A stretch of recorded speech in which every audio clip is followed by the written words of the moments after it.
Good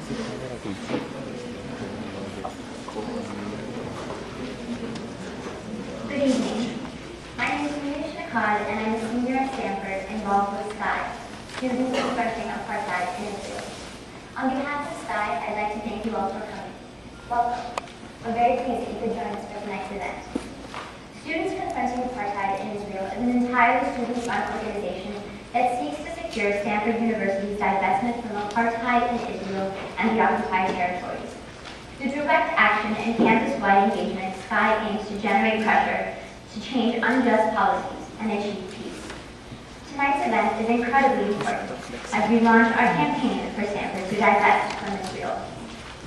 We hope that you will also join us tomorrow for another very thought-provoking discussion given by Dr. Norman Finkelstein, the son of Holocaust survivors. His talk is titled Stifling Debate, Reflections on the Misuse of Anti-Semitism and the Exploitation of Jewish Suffering. This event will take place at 7:30 p.m. tomorrow in Coverly Auditorium in the Education Building. Before we get into tonight's event, at this point, I'd like to ask you all to please turn off your cell phones. In addition, I'd like to remind you to please remember to be respectful of our speakers. Anyone who is rude or disrupts the speakers will be asked to leave. Once our panelists are finished, there will be a short Q&A session, so we ask that you please hold off on your questions until then. We don't want you to forget your questions, however, so if during the course of the discussion you have a question, please simply raise your hand and one of the members of our organization will hand you a note card.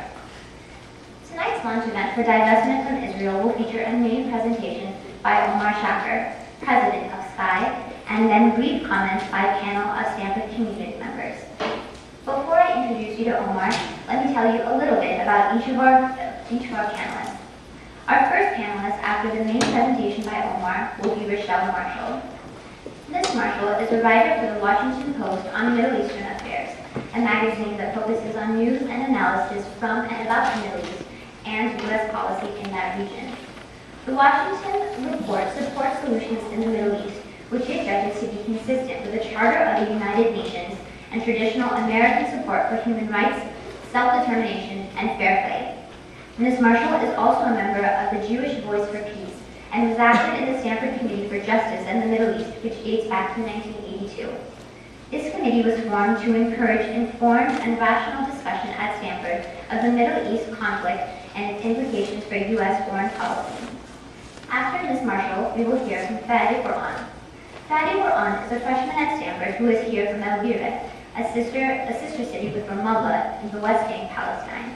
He attended the Friends School in Ramallah and is currently a freshman at Stanford. He is thinking of majoring in physics and international relations. And finally, we will hear from Professor Hilton Obenzinger. Dr. Obenzinger is the Associate Director of the Stanford Writing Center for Honors and Advanced Writing, and he teaches American Literature in the English department. In addition to teaching at Stanford, during the course of his career, Dr. Obenzinger has taught on the Yurok Indian Reservation, operated a community printing press in San Francisco's Mission District, co-edited Palestine Focus, a publication devoted to Middle East peace, and worked as a commercial writer and instructional designer. He has most recently published the experimental novel, A Hole. His other books include Running Through Fire, How I Survived the Holocaust by Zosia Goldberg, as told to Hilton Obenzinger, an oral history of his aunt's ordeal during the war, American Palestine, Melville, Twain, and the Holy Land Mania, a literary and historical study of America's fascination with the Holy Land. This Passover or the Next I Will Never Be in Jerusalem, which received the American Book Award of the Before Columbus Foundation. He has written scholarly articles on American travel to the Holy Land, Mark Twain, Herman Melville, the rhetoric of war, and other topics. Most recently, he traveled to Beirut to lecture for the American Studies program at the American University of Beirut. I now have the pleasure of introducing to you Omar Shakir. Omar Shakir is a senior at Stanford University majoring in international relations. Born and raised in the Bay Area, Omar has studied abroad extensively, conducted research in the Middle East as an intern for the Hoover Institute and Freeman Spogli Institute for International Studies, and is currently writing a thesis on democratization in Egypt. Elected to the ASSU Senate in 2004 with the most votes in the association's history, He chaired the Senate Advocacy Committee and wrote and ensured unanimous passage of a bill that called on the Board of Trustees to improve ethical oversight over the university's endowment. This bill pressured the university to reform its investment policies in 2005 and establish the processes that would be used to ensure divestment from Sudan. He currently serves as the undergraduate representative to the Board of Trustees Finance Committee. In the summer of 2005, Omar participated in a 2-week international work camp in the West Bank, where he engaged in community-oriented volunteer programs, visited conflict-ridden areas, and lived in mock refugee camps. Omar also served as president of the Muslim Students Awareness Network when it was named Voluntary Student Organization of the Year by the ASSU and received the Dean's Award for Outstanding Distinction in 2005 and was president of the Coalition for Justice in the Middle East. He founded Students Confronting Apartheid in Israel in the fall of 2006 and currently serves as president. In recognition for service to the university, Omar received the 2006 James W. Lyons Award, given annually to a few students by Stanford's Vice Provost for Student Affairs for their outstanding contributions to the university and surrounding communities. Please join me in welcoming Omar Shakir.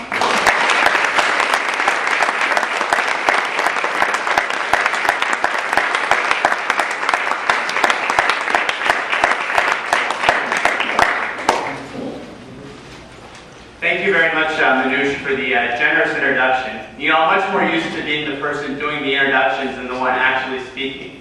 Now, I always thought the introductions were the hard part, but it's nothing like the real thing, trust me. I know many of you walked into the door today with a preconceived notion of what you're going to hear tonight and what Students Confronting Apartheid and Israel is all about. I also know that some of you walked into the door because you saw words like divestment and apartheid, and you had questions and genuinely wanted to learn more. The goal of this presentation today is to demystify the terms divestment and apartheid and explain to you very clearly what it is we're doing with Students Confronting Apartheid in Israel, what divestment is, what the situation is in the occupied territories in Israel, and why we think divestment is the most moral, effective, nonviolent approach to bringing peace and ending the conflict in Israel and Palestine.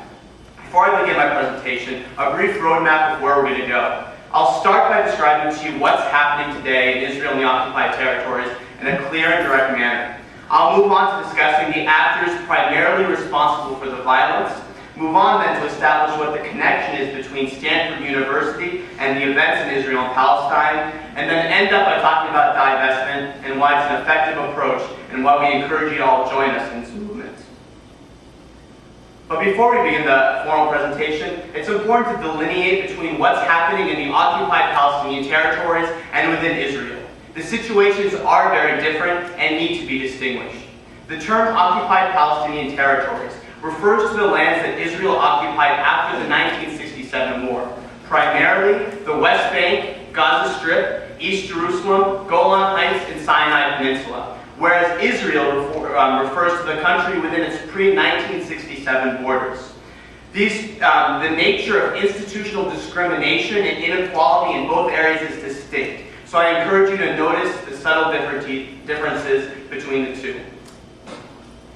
Now, I know you all didn't come here to have a history lecture, so I by no stretch of your imagination intend to bore you with historical detail. We've condensed, in fact, the entire history of Israel and Palestine into one simple slide.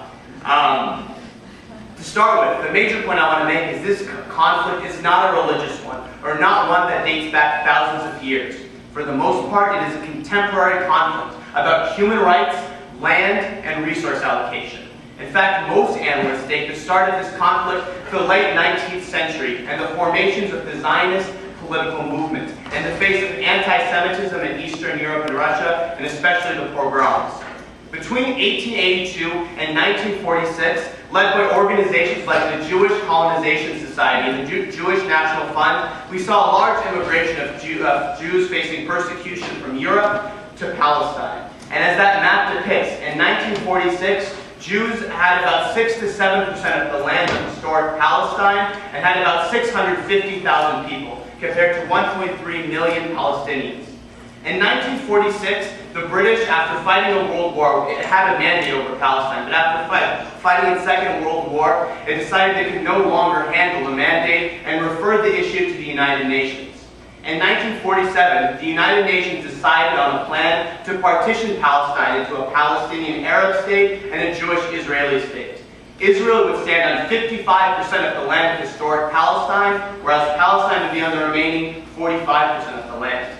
The problem, though, with this United Nations resolution is it lacked enforcement power. And at the time, armed Jewish organizations, including Haganah, Irgun, and several others, had prepared to not only take over the additional land, but to further expand their territorial boundaries. Now, in the historical record, there is significant discussion about exactly what took place during that 2-year period, but the results are very clear. 700,000 Palestinian refugees, the destruction of over 400 Palestinian villages, and the expansion of Israel from 55% of the land to 78% of the land.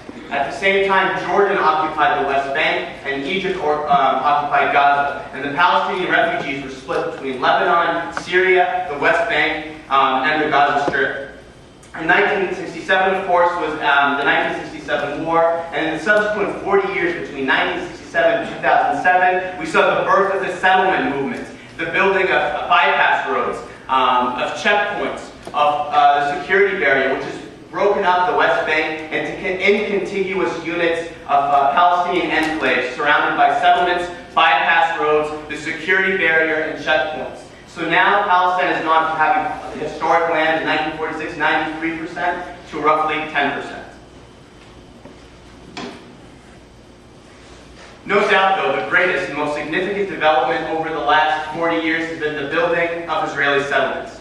Now, to clarify what a settlement exactly is, it's a community built on territory captured by Israel in the 1967 war, the movement of Israeli civilians from Israel to the occupied land. Now, this action stands in violation of the Fourth Geneva Convention, which specifically forbids the transfer of one's civilian population from one's own country to territory occupied by war. Now, these settlements, and trust me, I've been to one, are very much made to be permanent structures. They are not temporary. They have the infrastructure and development of something that's meant to be there permanently. Now, while Israel has withdrawn from the Sinai Peninsula, and in August 2005 withdrew 8,500 settlers from the Gaza Strip, over 400,000 settlers remain in the West Bank, and with little sign of this expansion stopping. In fact, in 2006 alone, there was a 6% increase in settlements. So this rate and these numbers have only gone up, even in the midst of a peace process in the 90s, and even in the midst now of discussion about how to resolve the conflict. Now, the legal distinction between Israeli settlers and Palestinians stands as one of the most flagrant examples of inequality. In addition to these notes you'll notice on the screen, and subsequent slides, we'll talk about the inequality and methods of transportation. We'll talk about the differences in courts and curfews and almost every facet of everyday life. Now, many would look at this slide and their first reaction would be, well, the difference is explained by the fact that there's an independent Palestinian Authority. However, the fact is the Palestinian Authority lacks true sovereignty. It has no army, does not have the full power to collect taxes, lacks control of its airspace, its water space, and controls of its own border. In all effects, Tel Aviv controls the everyday life of Palestinians, and much like the black homelands of South Africa, the Palestinian Authority has nothing but symbolic value. And the fact is, Israel has occupied these territories for nearly 40 years, 2/3 the age of the Israeli state itself. So to simply say that Palestine is an independent, separate country is a historical reality that simply is false. As we mentioned, the system of inequality applies to many other facets of everyday life. One example is water resources. Israel controls 80% of the water resources in the West Bank and Gaza. And when I show you in a few slides the route of the security barrier, you'll immediately notice that it's built to annex as much of the strategic water resources as possible. 115 settlements are located on water-sensitive areas and are allocated the most fertile agricultural land.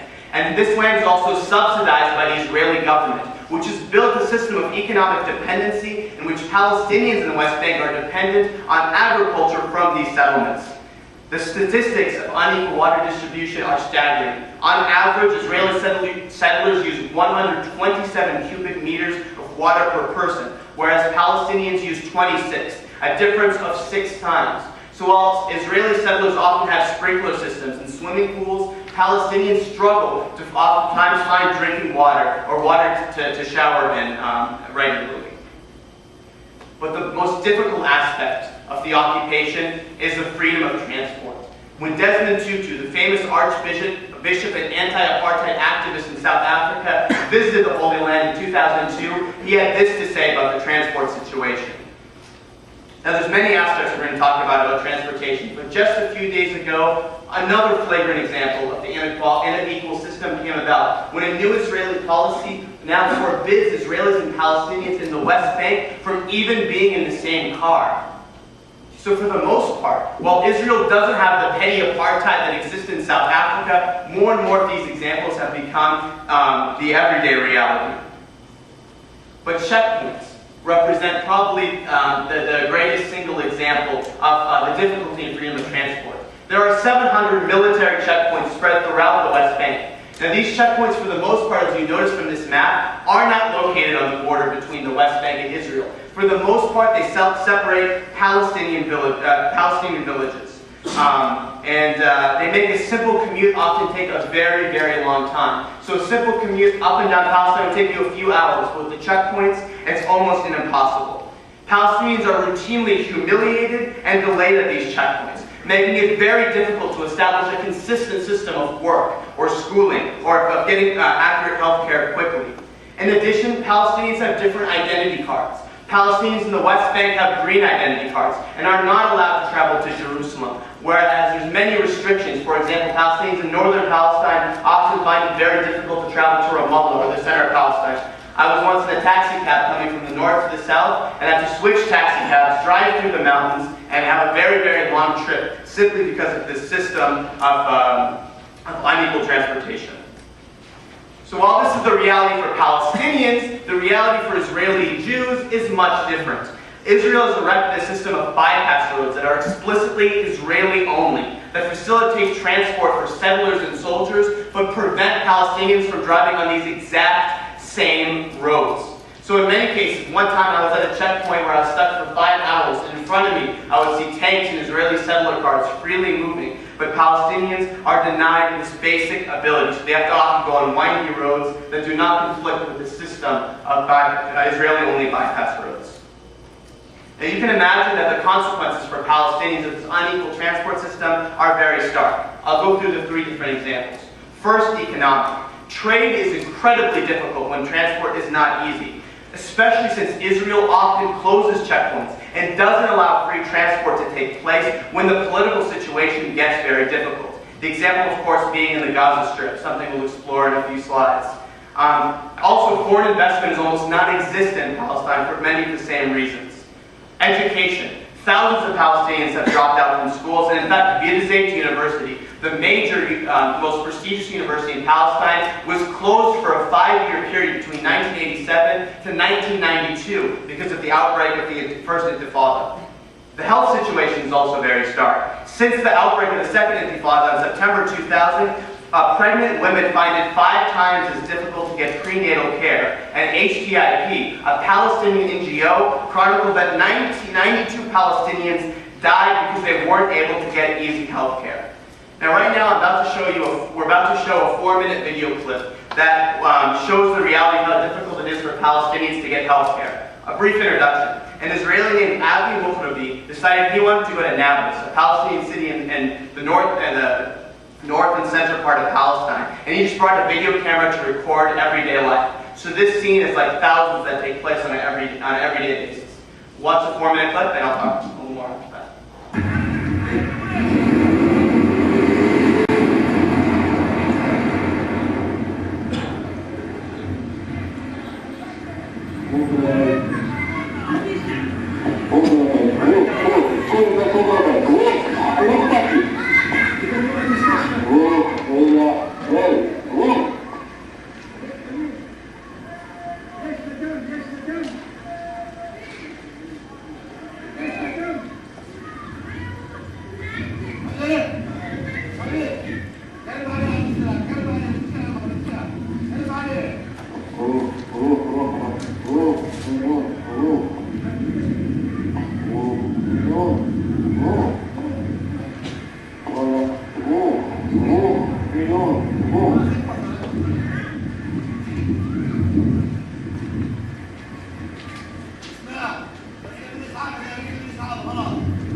I want to stop and explain a bit about this video.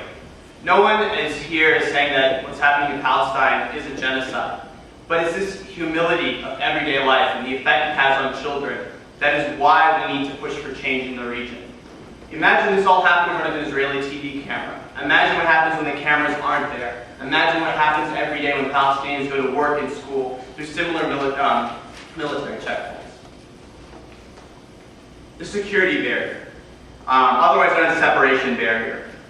This, many have argued today, is the single clearest example of the unequal system that's occurring right now. Israel developed a separation barrier in 2002 to provide security. But the first thing you'll immediately notice looking at the map is that this does not occur on the border between the West Bank and Israel.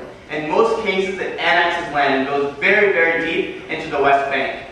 By the time the separation barrier is completely constructed, it will annex 55% of the land and the West Bank. Now, the border between Israel and the West Bank spans a little bit over 200 kilometers.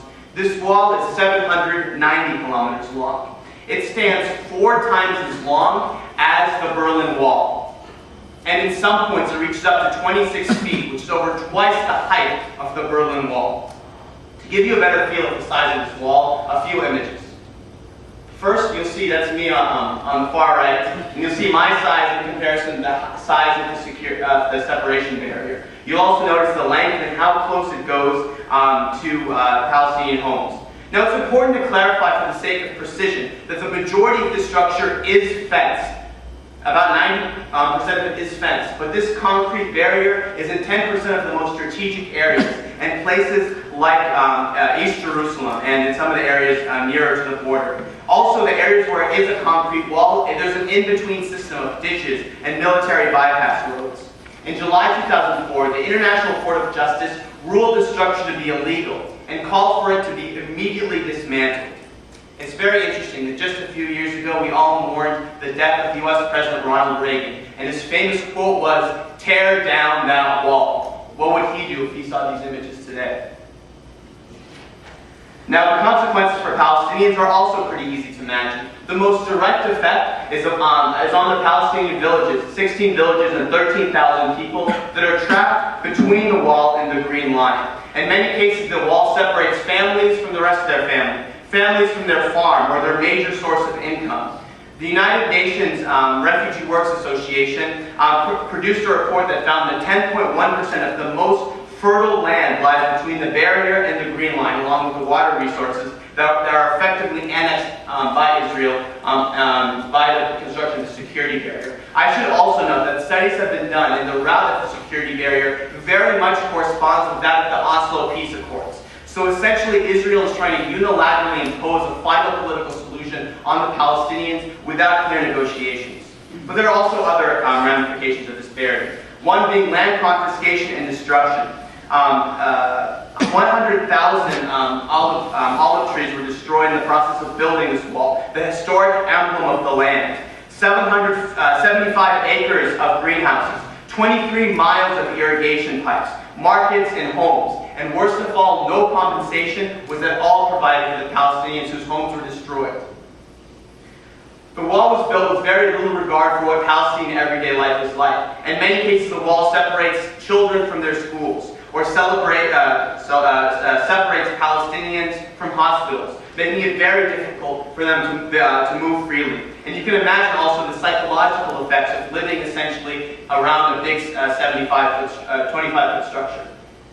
Now, the example of Calkilia most clearly exemplifies what this wall is like. You'll see it's pretty much encircled by the route of the security barrier. 40,000 Palestinians essentially cut off from the outside world. The only exit they have is in that one area on the end, which is open for 15 minutes, 3 times a day. So essentially they're separated not only from Israel, not only from the outside world, but also from their family and the rest of Palestine.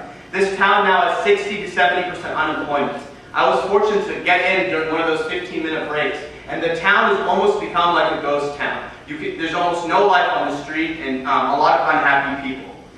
And you'll also notice, looking at this map, where the water resources are located. Very much the wall goes to weave around and take as much of the water resources as they can. And you'll also note where the hospitals are located and how many times Palestinians are separated from hospitals, making it very difficult to get immediate medical care. But outside of transportation, we spent a long time on transportation, there are other effects that occupation has on Palestinians. One of them is home demolitions. Now, home demolitions have a few different purposes.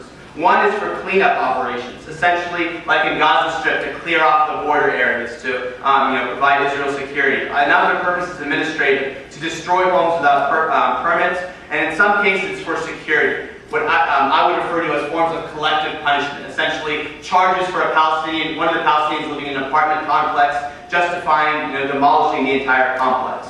Now, there's almost little or no advance warning given to Palestinians when their homes are to be destroyed. So in many cases, Palestinians have died while their home is being destroyed. And in other cases, they lost all their material possessions. Now, these images capture the Palestinian city of Qudus.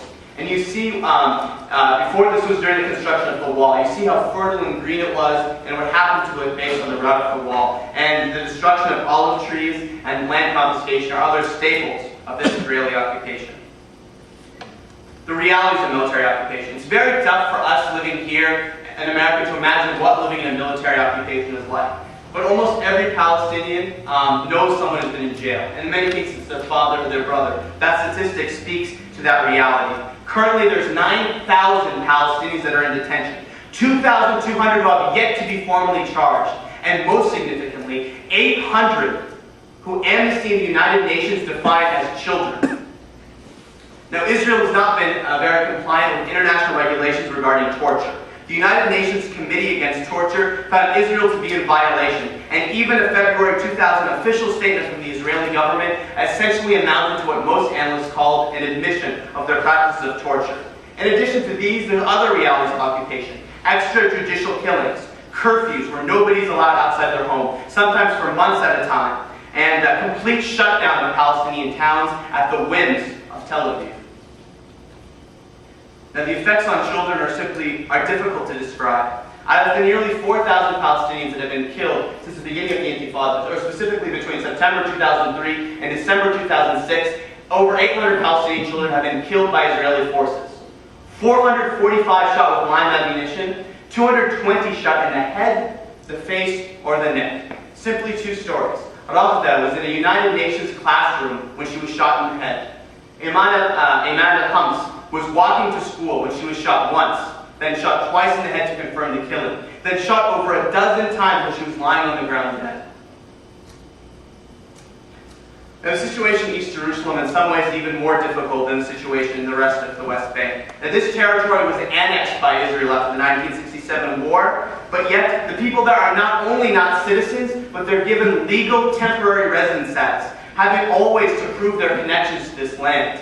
And in many cases, they need stamps on their passports to return to Palestine. And they're not allowed easy access to the rest of the West Bank. Essentially, foreign guests and their own home, in many cases homes they've lived in for hundreds of years. Also, they're separated from the rest, in addition to facing enormous obstacles to those resources, they're in many cases separated from their families and their friends in the rest of the West Bank because of the route of the separation barrier. Nearly 250,000 of them cut off from the rest of Palestine.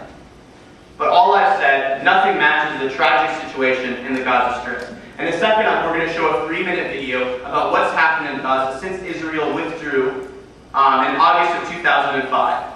Now, pretty much the major message we're going to show is that Gaza is effectively been still under occupation, even though Israel formally withdrew. And this 3-minute video produced by If Americans Knew describes the contemporary situation in Gaza Strip, the most densely populated place on earth.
2068 defines apartheid as those acts committed for the purpose of establishing and maintaining domination by one racial group over persons or any other racial group of persons and systematically oppressing them.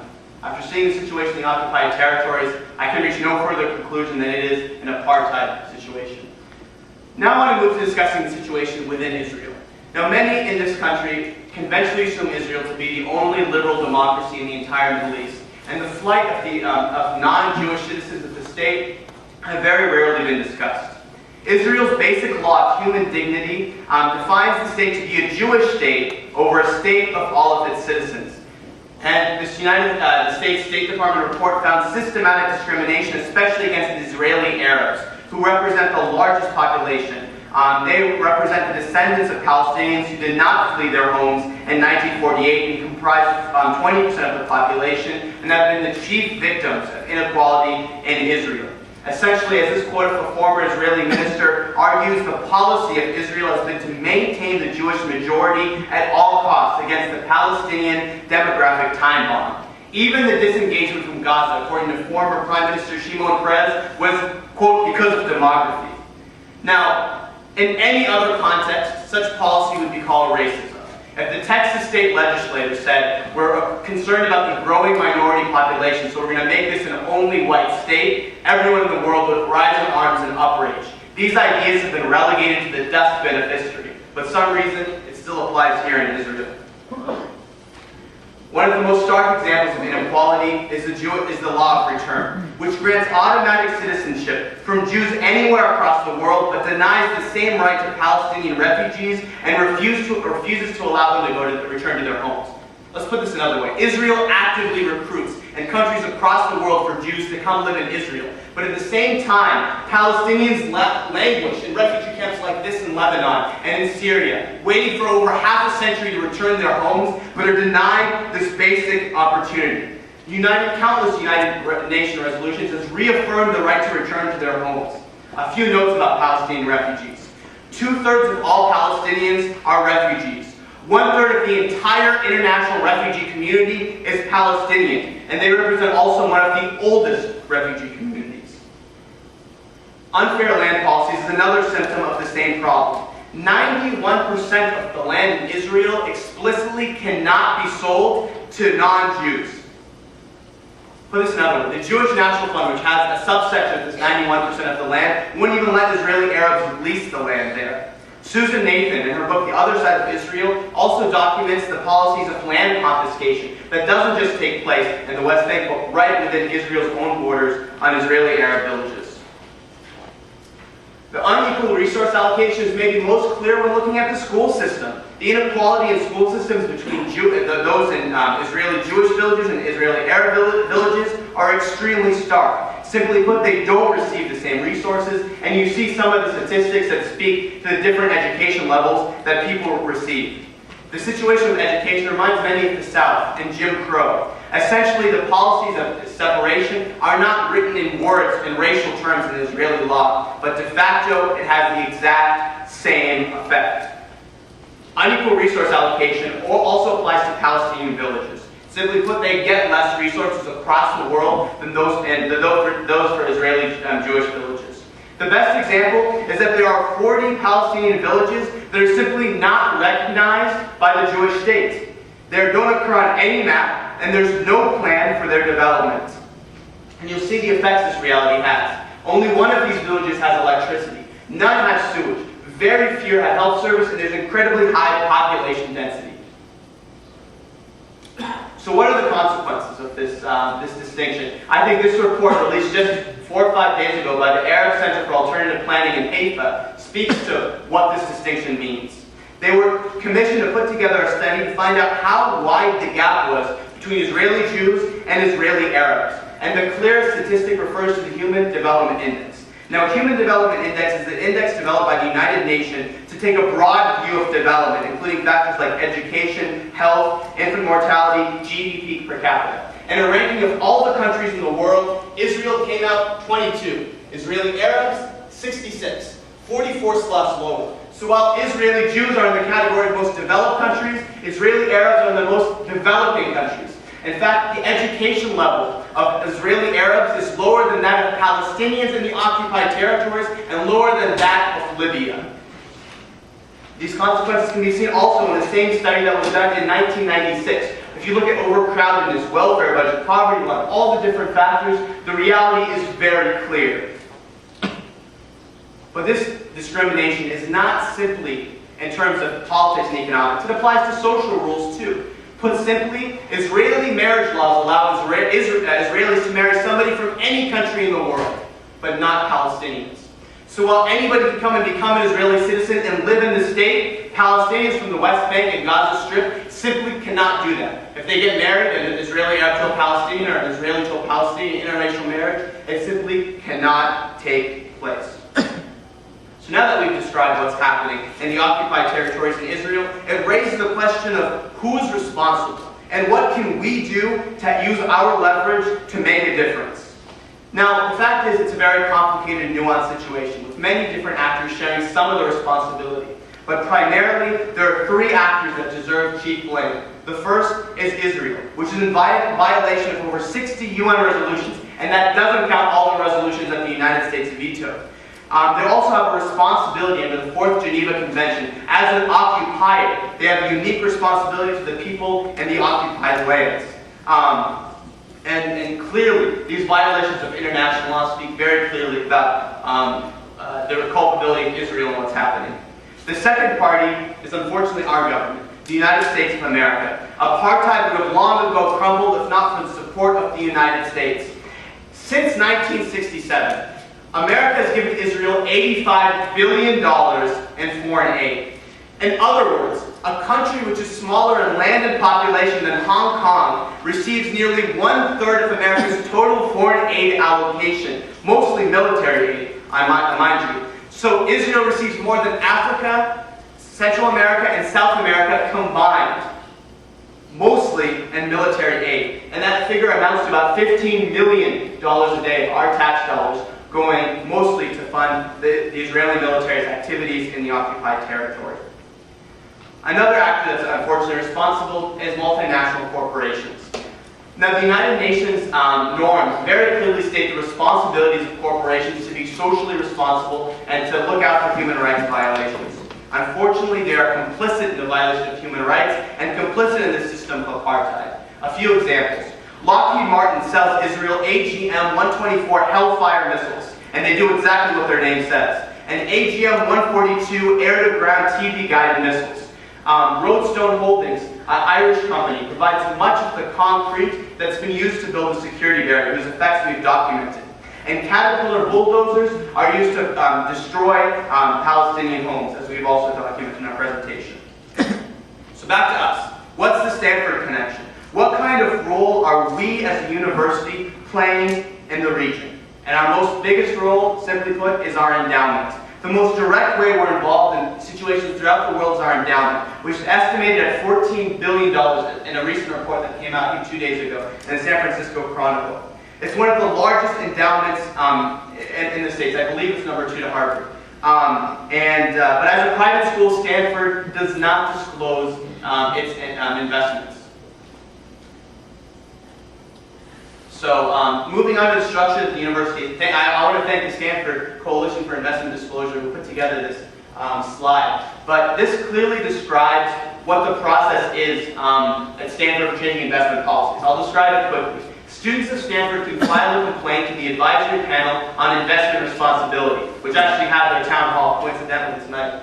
They can make suggestions to the Special Committee on Investment Responsibility, which in turn can make recommendations to the Board of Trustees, which in dialogue with the Stanford Management Company can make changes in investment policies.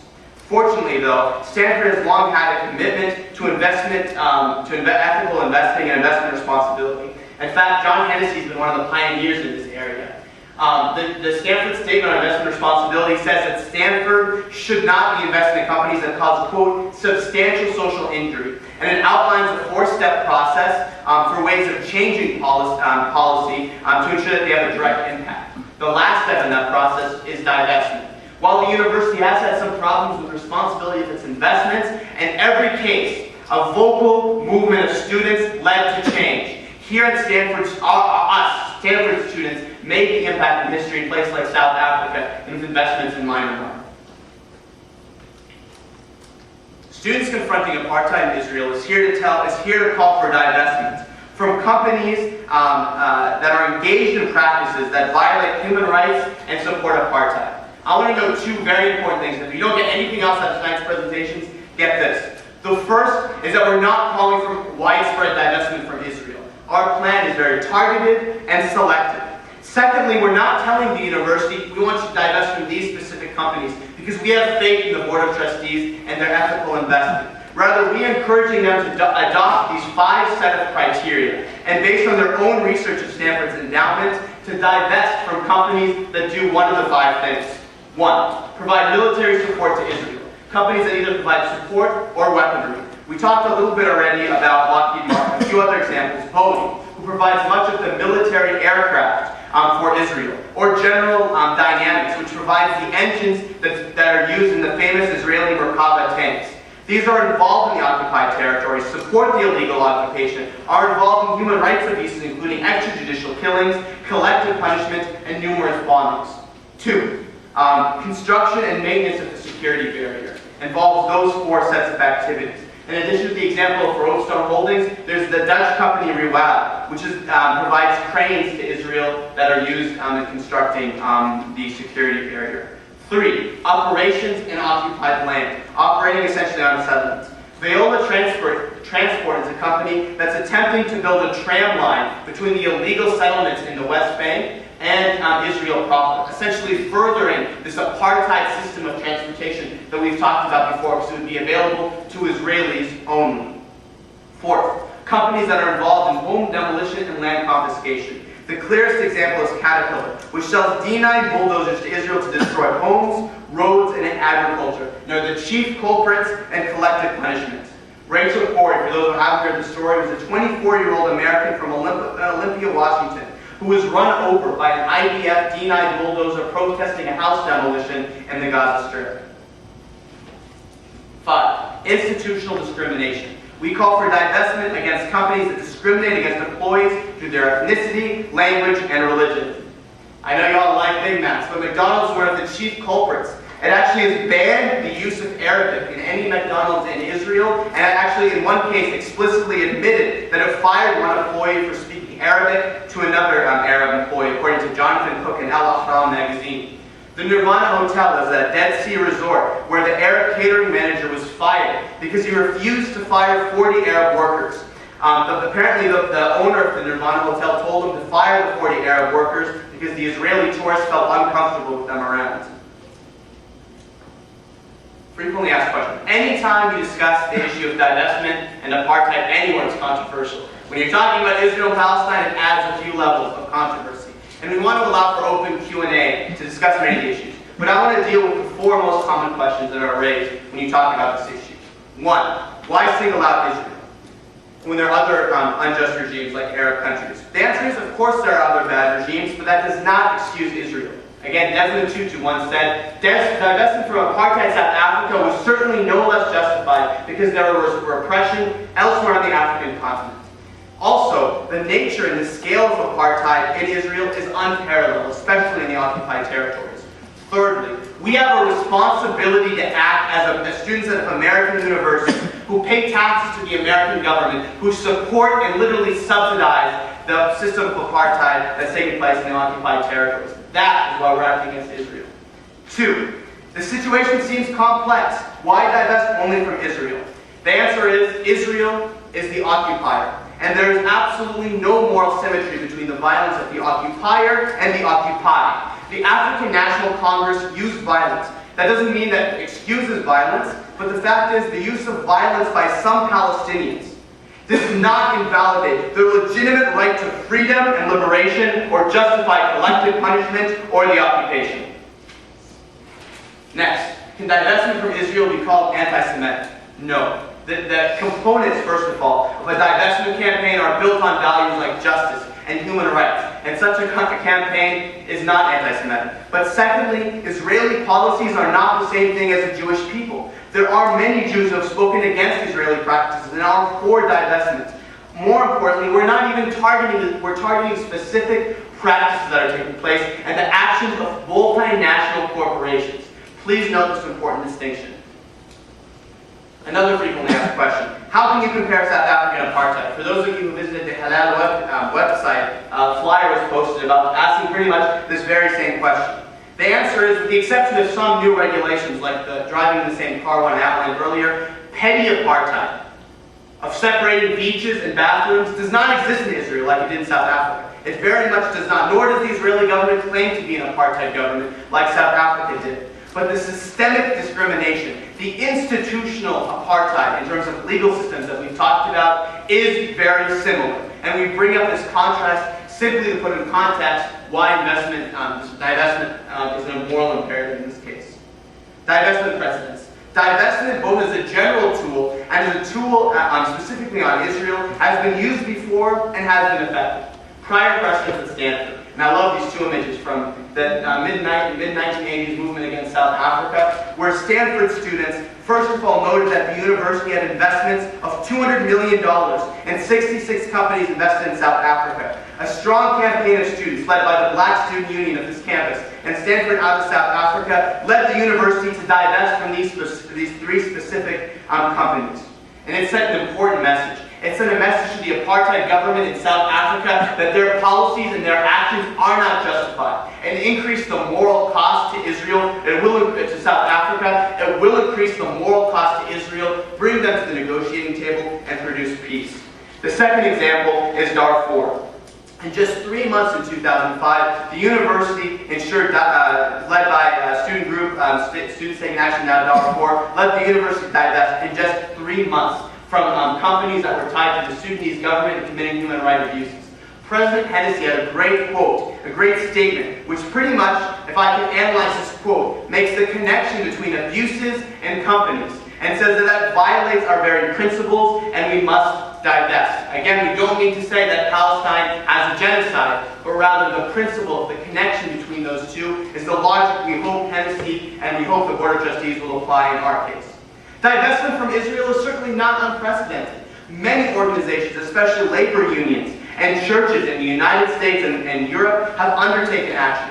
In fact, in July 2005, 171 Palestinian NGOs issued a statement calling for divestment. And many analysts of the region compared this statement to that made by the ANC when it called for people to come and divest on them. And these groups have stood up to that call and have worked for change in Israel and Palestine. Campaigns have also begun on university campuses. Almost every major university campus has launched a divestment campaign. Stanford, in fact, is one of the latest, in some cases 4 or 5 years later than many of these other companies. So to end my presentation, why divestment?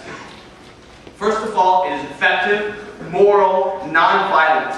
This conflict can seem miles and miles away from us, but there is some small sphere of area where we can take activity and we can have a difference, which is our endowment and where it's invested in. Essentially, with Israel being the stronger power, with support of the United States, the incentive to really compromise and to really push towards peace, to end the occupation, to end the system of apartheid, will not happen until an external pressure comes from the outside to force it to happen. But most importantly, there's a moral imperative. Stanford University, former Stanford President Hennessy spoke so clearly against apartheid as a form of mandated segregation that no civilized nation should continue to tolerate. Stanford University's founding documents and code of conduct speak to our obligations to protect human rights and to protect people and for humanity. Every society has its challenges. In this day and age, in a post-9/11 world, our challenge is this. Our challenge is to work to fix the situation in Israel and Palestine, and it may seem tough. But Nelson Mandela once said, "It always seems impossible until it's done." The next few weeks, you're going to see a lot of controversy about this issue, much dialogue generated. When you hear that controversy, I want you to remember another Nelson Mandela quote. "There is no easy walk to freedom anywhere." That many of us, sorry, my handwriting is with that. There's no easy walk to freedom anywhere, and many of us will have to walk through the valley of the shadow of death again and again before we reach the mountaintop of our desires. It will be a challenge, but with your support, we can reach the mountaintop of desires for millions of Israelis and Palestinians. Thank you.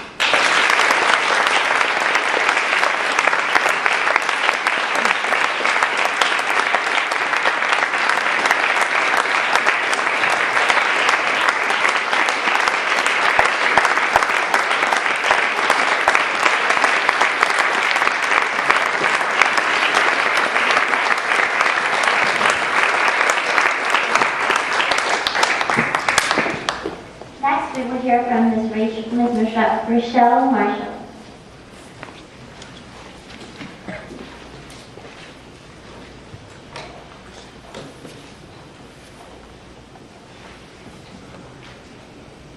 I thought that was an awesome presentation. I've heard a lot of talks on the Middle East conflict. I don't think I've ever heard one as eloquent or as comprehensive. Me neither. Truly.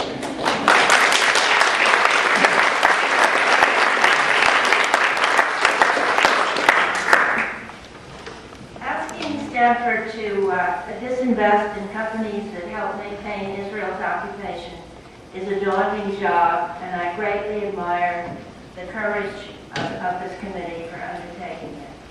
But it's shameful that students have to take on this responsibility, and that neither our representatives in Washington nor the companies themselves are willing to dissociate themselves from the wrongs being committed by Israel.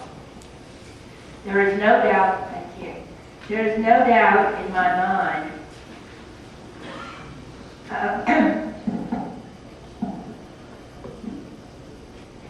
there's no doubt in my mind that Israel's treatment of the Palestinians is a crime against humanity. Palestinians in the West Bank are locked behind hundreds of checkpoints surrounded by 26-foot walls and barriers, while Israel continues to demolish their homes and seize their land for new settlements. In Gaza, Israel has laid waste to a society of more than 1 million people. After the Jewish settlements were dismantled in 2005, Israel shut down the border crossings so that Gazans found themselves in a virtual prison. Israeli airstrikes destroyed Gaza's main power plant, so there's now no clean water or electricity. Gideon Levy, a columnist for Haaretz, an Israeli newspaper, described what the Israeli army was doing as, quote, rampaging through Gaza, killing and demolishing, bombing and shelling indiscriminately.